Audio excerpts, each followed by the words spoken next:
Welcome to educative forum. আজ আবারও আমরা চলে এসেছি আপনাদের জন্য একটা নিউ ভিডিও নিয়ে।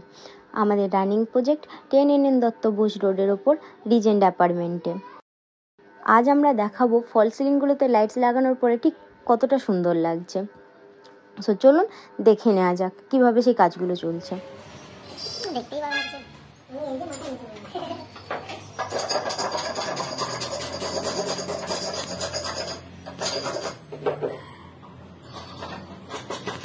আপনারা দেখতেই পাচ্ছেন যে কিভাবে আমাদের তৈরি ফল সিলিংয়ে লাইটস ইনস্টল করা হচ্ছে। এরিয়াগুলোকে ক্যালকুলেট করে তার হিসাব মতো যতটা আলোর প্রয়োজন সেইভাবে একটা লাইটের থেকে আর একটা লাইটের দূরত্ব বজায় রেখে আমরা লাইটসগুলোকে ইনস্টল করছি।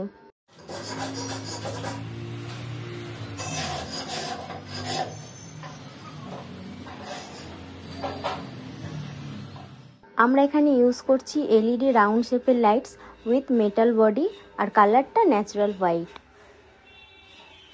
আমাদের ফার্নিচারের স্ট্রাকচারের কাজ কমপ্লিট হয়ে গেছে। এরপর আমরা দেখাবো যে কী কী কালারের টেক্সচারের ল্যামিনেট ইউজ হলে ঠিক কেমন দেখতে লাগবে। সো আপনাদের যদি কাজ ভালো লাগে আর আগে আমাদের কাজের প্রসেস দেখতে চান তাহলে আমাদের সঙ্গে থাকুন অ্যান্ড আপনারাও শেয়ার করুন আপনাদের কেমন লাগছে। ভিডিওটা ভালো লাগলে অবশ্যই লাইক করতে ভুলবেন না অ্যান্ড আমাদের আপকামিং প্রজেক্টগুলোর ভিডিও দেখার জন্য আমাদের চ্যানেলটিকে সাবস্ক্রাইব করুন অ্যান্ড আমাদের পেজটিকে ফলো করুন। পেজের লিঙ্ক আপনারা ডেসক্রিপশন বক্সে পেয়ে যাবেন। Thank you.